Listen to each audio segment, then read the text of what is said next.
துவைதம், அத்வைதம் பத்தி சுவாமிகிட்ட யாராவது கேட்டுருக்காங்களா? அது சுவாமியோட பதில் என்னவா இருந்திருக்குங்க ஐயா? ஒரு ஐரோப்பிய நண்பர் வர்றாரு. அந்த நண்பர் வந்து சுவாமி முன்னால உட்காந்துருக்காரு. அவருக்கு ரொம்ப காலமாக சாமி தெரியும் போல.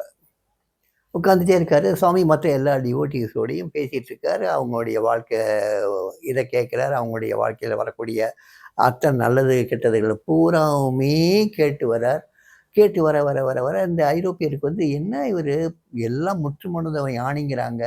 ஞானின்னா அந்த ஒன்னஸில் தானே இருக்கணும்.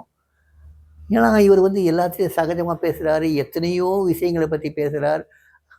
இத்தனை விஷயங்கள் எப்படி வந்தது? இவர் எந்த ஸ்டேட்டில் இருக்கார்? உண்மையில துவைதத்தில் இருக்காரா? அத்வைதத்தில் இருக்காரா? துவைதம்னா ரெண்டு அதாவது பலதரப்பட்டது.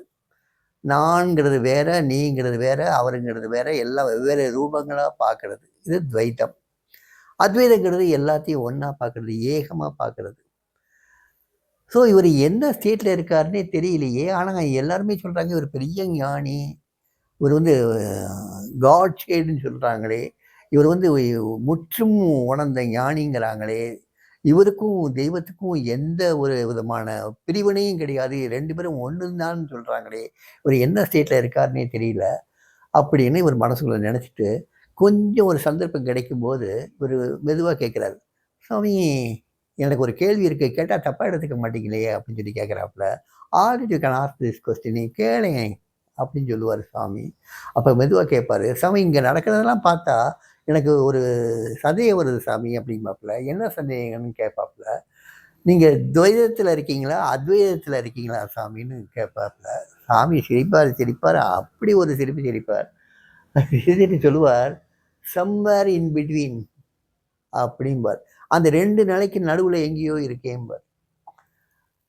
அதை கேட்ட உடனே அவருக்கு ஒன்றுமே புரியாது.